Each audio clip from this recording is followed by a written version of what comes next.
नमस्कार साथियों, मैं मनीष भारती संस्कृति पीसीएस प्लेटफॉर्म पर आप सभी का स्वागत करता हूं। साथियों, जैसा कि आप जानते हैं, टारगेट पीसीएस प्रोग्राम में हम विभिन्न विषयों की चर्चा कर रहे हैं, जिसमें अभी जो हम चर्चा कर रहे हैं वह एंशिएंट हिस्ट्री के कुछ बिंदु पर। और इसमें आप जानते हैं कि विभिन्न पीसीएस में जो पूछे जाने वाले प्रश्न होते हैं, चाहे वो पीवाईक्यू से हो या फिर एनसीईआरटी से भी हो, वो सब कुछ इसमें सम्मिलित होगा। आज का जो हमारा वो टॉपिक होने वाला है, यह जैन धर्म से संबंधित है। ठीक है, तो चलिए अब सीधे पहले प्रश्न पर चलते हैं। जैसा कि हम सब जानते हैं 10 प्रश्न करते हैं हम लोग, उसी में हम लोग क्या करते हैं, पूरी तरह से उस एक टॉपिक को कंप्लीट कर लेते हैं। जैन धर्म से पूछा गया है। अब यहाँ पर देखिए, पहला प्रश्न यह कहता है साथियों कि जैन धर्म के संस्थापक हैं। कौन संस्थापक हैं, इसको लेकर के पूछा गया है। आर्य शुद्धमा, महावीर स्वामी, पार्श्वनाथ और ऋषभदेव, ये 4 विकल्प आपको यहाँ पर दिया है। दरअसल होता क्या है कि एक कन्फ्यूजन इस तरह के प्रश्न में रहता है। जब भी जैन धर्म के संस्थापक को लेकर के प्रश्न आता है, 2 नाम पे कन्फ्यूजन है। देखिए, एक तो आप यहाँ तक एलिमिनेट कर ही देंगे, लेकिन जो 2 नाम पे लोग फंस जाते हैं वो महावीर स्वामी और ऋषभदेव है। बहुत सारे लोग क्या करते हैं, महावीर स्वामी के नाम के सामने टिक लगा के आ जाते हैं, लेकिन यह गलत हो जाता है। जो सही जवाब है वह ऋषभदेव है। ठीक है, जो जैन धर्म के संस्थापक हैं वो ऋषभदेव माने जाते हैं। और ध्यान रखिए, जैन धर्म में क्या हुआ, यहां समझिए। जैन धर्म में अगर तीर्थकर की बात करेंगे तो उनकी कुल संख्या कितनी है, 24 है। ठीक है, जिसमें ऋषभदेव की अगर बात करेंगे तो ये पहले नंबर पे आते हैं। पहले तीर्थकर भी ये है और संस्थापक भी यही माने जाते हैं। लेकिन यहां पर फिर मैंने क्या कहा, महावीर स्वामी के नाम पे कंफ्यूजन क्यों है? क्योंकि बहुत जगह आप यह भी पढ़ेंगे कि महावीर स्वामी को कहा जाता है वास्तविक संस्थापक। बहुत सारे जगह जैन धर्म के अंदर भी बहुत सारे लोग जो हैं ये आपको बोलते हुए नजर आएंगे। क्यों ऐसा कहा जाता है? क्योंकि महावीर स्वामी जैन धर्म के सबसे महत्वपूर्ण कड़ी हैं, सबसे महत्वपूर्ण व्यक्ति हैं। और जैन धर्म के पुनरुत्थान को लेकर के अगर बात किया जाए तो इसका श्रेय जो है वो महावीर स्वामी को ही दिया जाता है। लेकिन अगर प्रश्न पत्र में रहता है कि संस्थापक कौन है जैन धर्म के, या ये रहता है कि पहले तीर्थकर कौन है जैन धर्म के, तो आपको हमेशा ऋषभदेव के नाम में टिक लगाना है। मामला क्लियर हो गया, कंफ्यूजन तो नहीं रहेगा।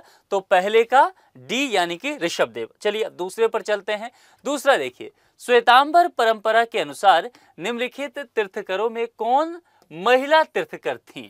श्वेतांबर परंपरा, ध्यान दीजिएगा पूछा क्या गया है, नहीं तो फिर यहां भी एक कंफ्यूजन है कि, है ना, क्योंकि हम लोग सब जानते हैं कि जैन धर्म जो है 2 परंपरा में आगे चल के विभक्त होता है, एक श्वेतांबर और दूसरा क्या है, दिगंबर। ठीक है, तो यहां पर पूछा गया है श्वेतांबर परंपरा के अनुरूप, और उनमें कहा गया है कि कौन से इस 4 में से कौन से एक तीर्थकर हैं जिनको महिला तीर्थकर के रूप में जाना जाता है श्वेतांबर में। देखिए, श्वेतांबर परंपरा में या श्वेतांबर संप्रदाय में कहेंगे 19वें तीर्थकर जो हुए, 19वें तीर्थकर, और उनका नाम जो है वह मल्लीनाथ है। ठीक है, अब 19वें तीर्थकर मल्लीनाथ को श्वेतांबर परंपरा में यह माना जाता है कि ये महिला थे। ठीक है, ये महिला के रूप में इनको देखा जाता है। लेकिन जब मैंने क्या कहा, दूसरा कौन है, दिगंबर। ठीक है, अगर दिगंबर संप्रदाय में आप देखेंगे तो दिगंबर संप्रदाय जो है वो मल्लीनाथ को महिला ना मान करके वो क्या मानते हैं, पुरुष मानते हैं। ध्यान रखिएगा। तो आपको इसीलिए ध्यान रखना पड़ेगा कि यहां परंपरा क्या पूछा गया है। फिर से एक बार समझ लीजिए, जैन धर्म में 2 परंपरा, श्वेतांबर और दिगंबर, और पूछा गया है कि कौन से तीर्थकर महिला तीर्थकर के रूप में देखे जाते। मल्लीनाथ श्वेतांबर के अनुसार 19वें तीर्थकर तो हैं ही, और इनको ये महिला के रूप में देखते हैं। लेकिन दिगंबर जो है उन्हीं को पुरुष के रूप में देखते हैं। बस ये कंफ्यूजन नहीं होना चाहिए, इसीलिए हमेशा ये देखना पड़ेगा कि परंपरा क्या पूछा गया या संप्रदाय क्या है, श्वेतांबर है या दिगंबर है। क्लियर हो गया, यहाँ कोई दिक्कत नहीं। आगे बढ़ जाए, तीसरे पर चले। तीसरा क्या कहता है, जैन धर्म में पूर्ण ज्ञान के लिए क्या शब्द है? क्या पूछा गया है, पूर्ण ज्ञान के लिए, और किस शब्द को प्रयोग में लाया जाता है, जिन, रत्न, कैवल्य या फिर निर्वाण? मेरा ख्याल है इस प्रश्न का जवाब आप सबके पास होगा, क्योंकि बोलचाल में भी हम लोग इस तरह की चीजों का प्रयोग करते हैं। कहते हैं ना, कह रहे इसने तो कैवल्य की प्राप्ति कर लिया। तो कैवल्य की प्राप्ति करने का तात्पर्य क्या है, बड़ा विद्वान आदमी बन गया, यानी कि पूर्ण ज्ञान को हासिल इसने कर लिया है। सर्वज्ञाता जिसको कहते हैं, या फिर इसी को एक दूसरे रूप में हम क्या कह सकते हैं, परम ज्ञान भी जैन धर्म में देखा जाता है, ये बोला जाता है। तो कैवल्य को लेकर के चर्चा है। और ये कौन सा अवस्था है? यह वो अवस्था माना जाता है जब आत्मा सभी जो कर्म है उस सभी कर्म के आवरण से मुक्त होकर के पूर्ण और सर्वोच्च ज्ञान प्राप्त कर ले। यानी कि जो आत्मा है, और मनुष्य के कई तरह के कर्म हैं, तो ये आत्मा जितने भी कर्म हैं सभी कर्म से बेड़ा पार कर ले, यानी कि सभी कर्म से मुक्त हो जाए उसके आवरण से, और ये मुक्त होते हुए क्या कर ले? सर्वोच्च ज्ञान की प्राप्ति कर ले। क्या कर ले? सर्वोच्च ज्ञान की प्राप्ति कर ले। अगर इस स्थिति को अगर ये होता है तब हम कहते हैं कि अमुक व्यक्ति को कैवल्य की प्राप्ति हो गया है, यानी कि वह सर्वज्ञाता हो गया है, यानी कि वह ज्ञानी व्यक्ति हो गया, पूर्ण ज्ञान की प्राप्ति कर लिया। तो जैन धर्म के आधार पर कैवल्य पूर्ण ज्ञान को कहा जाता है। मामला क्लियर है? तीसरा सी।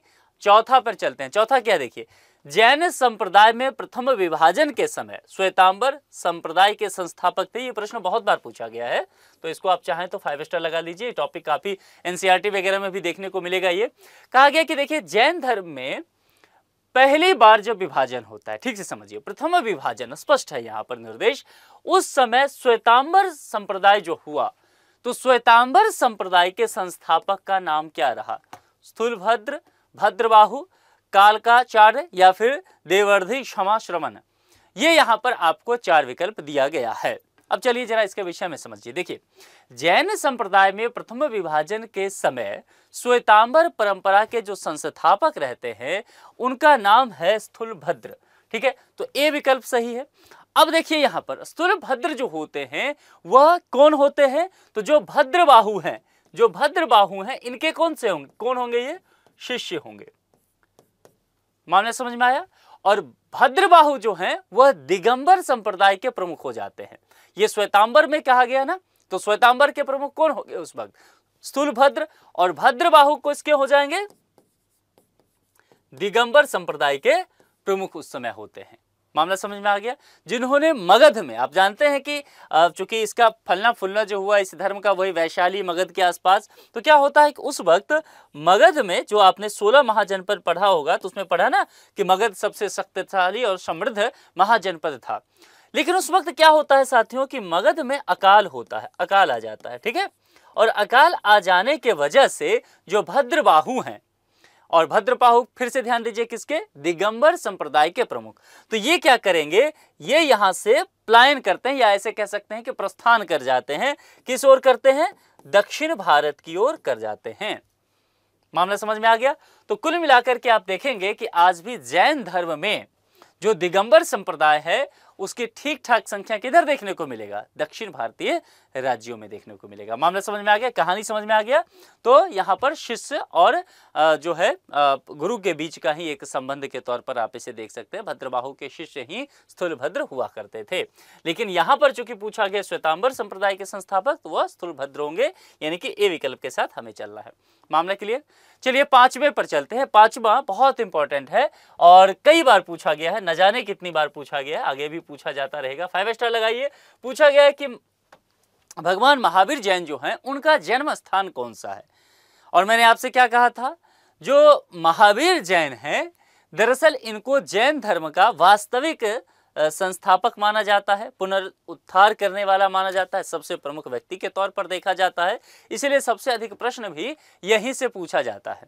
ठीक है, तो यहाँ पर आपसे पूछा गया भगवान महावीर का जन्म कहाँ हुआ था? श्रावस्ती, कौशाम्बी, कुंडलपुर या फिर पाटलिपुत्र। हम सब जानते हैं कि इनका जन्म स्थान जो है वह कुंडलपुर में हुआ था। ठीक है, और ये जो कुंडलपुर है वो कहाँ पर पड़ता है? आज के समय भी देखेंगे तो कुंडलपुर आपको बिहार में देखने को मिलेगा। दरअसल जो वैशाली डिस्ट्रिक्ट है ना, या उस समय तो वैशाली खैर एक साम्राज्य हुआ करता था, आज के हिसाब से देखेंगे तो गंगा के ठीक उत्तर में आपको वैशाली डिस्ट्रिक्ट देखने को मिलेगा, जिसका हेडक्वार्टर हाजीपुर है। बिहार के दृष्टिकोण से देखें तो वैशाली के पास ही ये जगह पड़ता है क्षत्रिय कुंड, और क्षत्रिय कुंड को ही दरअसल कुंडलपुर के नाम से जाना जाता है। अगर कहीं पूछ दे तो लिख लीजिए, क्षत्रिय कुंड, कई जगह हो सकता है कि यही नाम दे दे, बीपीएससी है या पीसीएस में इस तरह से पूछा जा सकता है। तो क्षत्रिय कुंड या कुंडलपुर ध्यान रखिएगा। और यह स्थान मैंने पहले ही बता दिया कि वर्तमान भारत में अगर देखा जाए तो बिहार राज्य के अंतर्गत आता है। आगे बढ़े, महावीर स्वामी को किस नदी के तट पर ज्ञान प्राप्त हुआ था? महावीर स्वामी को किस नदी के तट पर ज्ञान की प्राप्ति हुई, यानी कि नदी का नाम है स्वर्णशीकृता, पलाशिनी, गंगा या फिर ऋजुपालिका? यह महत्वपूर्ण प्रश्न है, यह भी कई बार पूछा गया है, टॉपिक काफी चर्चा में रहता भी है। देखिए, महावीर स्वामी को जो ज्ञान की प्राप्ति होता है वह दरअसल जिस नदी के किनारे होता है वह ऋजुपालिका है। और एक चीज और इसी से संबंधित समझ लीजिए, ज्ञान की प्राप्ति इनको कितने वर्ष में होता है, कितने वर्ष की आयु में, यह भी काफी पूछा जाता है। यह 42 वर्ष की आयु में भी होता है। और इनसे संबंधित एक और चीज है, जैसे बुद्ध के विषय में कहा जाता है पेड़ के नीचे, तो इसमें भी इनमें है कि एक वृक्ष के नीचे होता है, और वृक्ष का नाम क्या है? शाल। क्या नाम है? शाल। ये ध्यान रखिएगा, ये सब कुछ चीजें जो है ना वो आपसे पूछा जाता है। नदी ध्यान रखिएगा, कितने वर्ष की आयु में, कितने वर्ष में ये नहीं कह रहा हूं मैं कि 42 वर्ष तक तपस्या करते, नहीं, 42 वर्ष की आयु को जब ये प्राप्त कर चुके थे तब शाल के पेड़ के नीचे। ठीक है, तो ये आपको कुछ चीजें यहां पर ध्यान रखना है, छठे का डी के साथ चलना है। सातवें पर चलें, सातवां क्या कहता है? महावीर स्वामी ने किस भाषा में उपदेश दिया? जब इनको 42 वर्ष की आयु में ज्ञान की प्राप्ति हो गई शाल वृक्ष के नीचे, तब जाहिर सी बात है ज्ञान तो देंगे, अपना उपदेश तो देंगे। तो पूछा गया है कि फिर वो किस भाषा में इन्होंने ज्ञान देना शुरू किया। देखिए यहां पर महावीर स्वामी ने जो उपदेश दिया अपनी ज्ञान प्राप्ति के बाद, जिस भाषा का वो प्रयोग कर रहे हैं वह प्राकृत भाषा है। ठीक है, और ये प्राकृत भाषा जो है आप ऐसे कह सकते हैं जैसे मगध का इलाका, तो मगध के इलाके में मगही बोली जाती है। आप इस भाषा को कह सकते हैं एक तरह से अर्ध मगही के रूप में कह सकते हैं, अर्ध मगधी प्राकृत के रूप में इसको पहचाना गया है, लगभग मिलता जुलता है। और यह वो भाषा थी जो उनके समय में आम लोगों के द्वारा बोली जाती थी। अब देखिए, तो कुल मिलाकर के यहां मैंने क्या कहा, पहले जो मगही भाषा कहां है? मगध का, मगध 16 महाजनपद में एक जनपद हुआ भी करता था, सबसे समृद्ध। इसको आप कह सकते हैं एक तरह से अर्ध मगधी कह सकते हैं या मगही कह सकते हैं। ठीक है, अब ये आम लोगों के द्वारा बोले जाने वाली भाषा थी, आम जन भाषा। तो यहां पर महावीर स्वामी ने ये देखा कि अगर मुझे जो ज्ञान की प्राप्ति हुई है वह मैं आम लोगों की बोलचाल की जो भाषा है और वह प्राकृत है, उसमें अगर अपनी ज्ञान का प्रसार करता हूं तो क्या होगा, वह व्यापक जन समूह तक पहुंच सकेगा। यानी कि अपने ज्ञान का विस्तार करने के लिए जो आम आवाम की भाषा है उस भाषा का इस्तेमाल यहां पर वो करते हुए नजर आ रहे हैं, और वो उस वक्त के हिसाब से क्या था? प्राकृत था। क्लियर है? आगे बढ़ जाएं। भगवान महावीर को निर्वाण कहाँ प्राप्त हुआ? जैसे जन्म को लेकर के बात की जाती है ना, तो निर्माण को लेकर के भी काफी बातें की जाती है, इसको भी क्या करना है? 5 स्टार लगा दीजिए। और लोकेशन पूछा गया वैशाली, राजगिरी। राजगिरी वही जगह है जिसको आजकल कौन सा जगह कहते हैं हम लोग? राजगीर, है ना। बिहार में यहाँ क्रिकेट स्टेडियम भी बना है, स्पोर्ट कॉम्प्लेक्स बना है, वो ग्लास ब्रिज वगैरह जो है, सफारी है, ये सब राजगीर में है। 5 पहाड़ियों से ये जगह जो है ना, बीच में अगर ऐसे देखेंगे तो ये घिरा हुआ है, और मगध का एक समय राजधानी हुआ करता था। पावापुरी या फिर श्रवण बेलगोला, ये 4 यहाँ पर विकल्प दिया गया और कहा गया निर्माण की प्राप्ति कहाँ हुई है। देखिए बहुत फेमस जगह है, मुझे बताने की आवश्यकता तो है नहीं इस विषय में। निर्माण की प्राप्ति इनको जो हुआ है वो पावापुरी में हुआ है। अभी भी आप पावापुरी जाओ, पावापुरी कहाँ पड़ता है साथियों? बिहार में। ठीक है, अभी भी अगर आप पावापुरी जाएंगे तो यहाँ पर बहुत भव्य जैन मंदिर वगैरह आपको देखने को मिल जाएगा। जैन धर्म का एक महत्वपूर्ण क्या है ये? क्या है ये? तीर्थ स्थल है। आप में से शायद बहुत सारे लोग गए होंगे, मैं चूंकि गया हूं इस जगह पर, जाकर के घूमा हूं पावापुरी और इस तीर्थ स्थल पर गया हूं, तो आप भी जाकर के देख सकते हैं। आपको अगर राजगीर के आसपास जाएंगे, जो राजगीर है, तो राजगीर के करीब ही ये मिलेगा, बस जाती है, वहां से आप जा सकते हैं पावापुरी। तो 8वें का सही विकल्प क्या हो गया? सी। 9वें पर चलें, क्या है? भगवान महावीर के प्रथम शिष्य थे, और यह प्रश्न काफी पूछा जाएगा, इंपॉर्टेंट है, नोट कीजिए। महावीर के प्रथम शिष्य को लेकर के पूछा गया है। अब यहाँ पर एक दिलचस्प कहानी बताऊंगा आपको।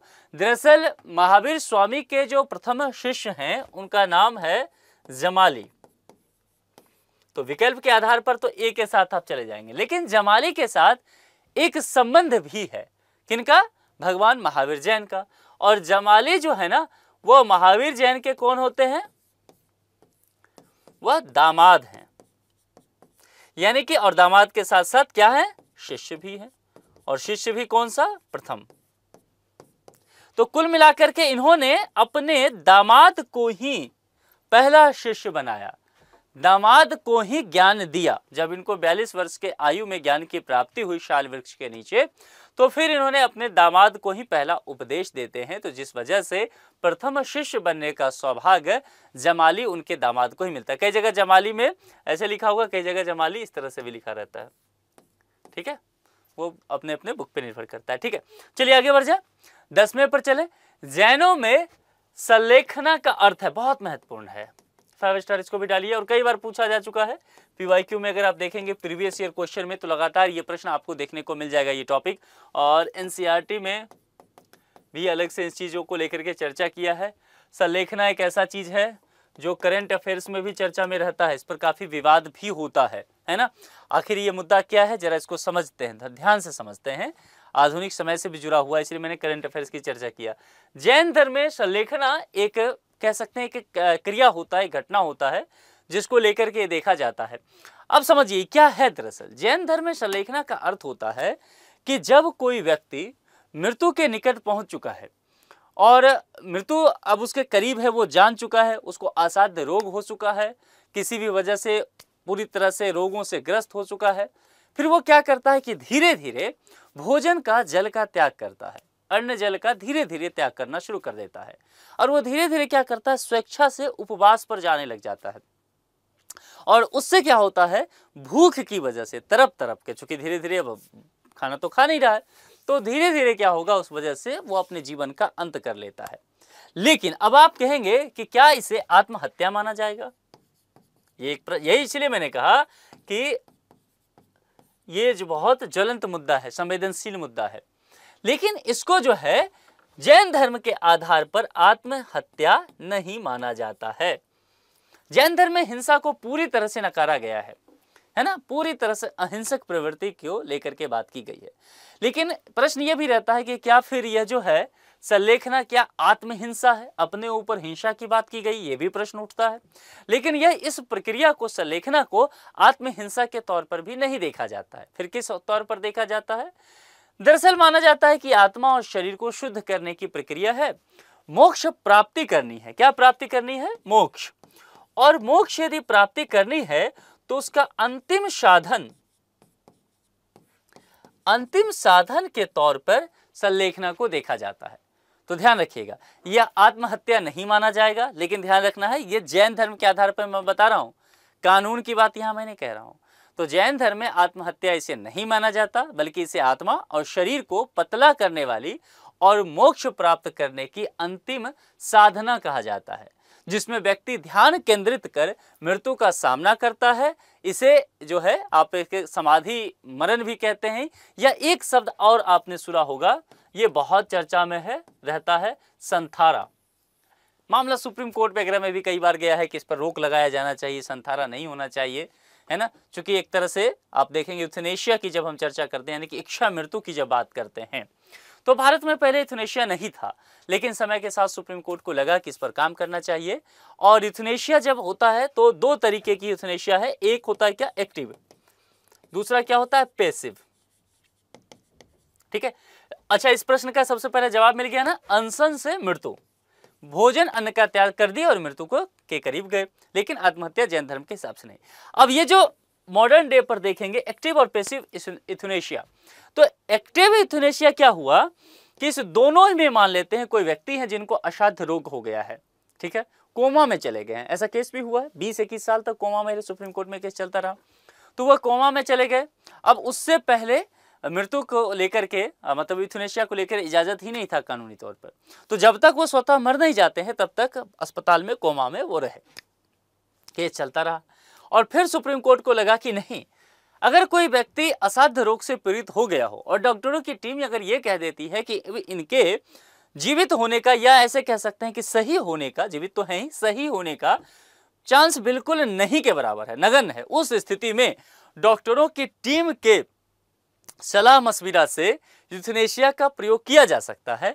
पर भारत में जिस यूथनेशिया का प्रयोग किया जाएगा वह पैसिव यूथनेशिया है।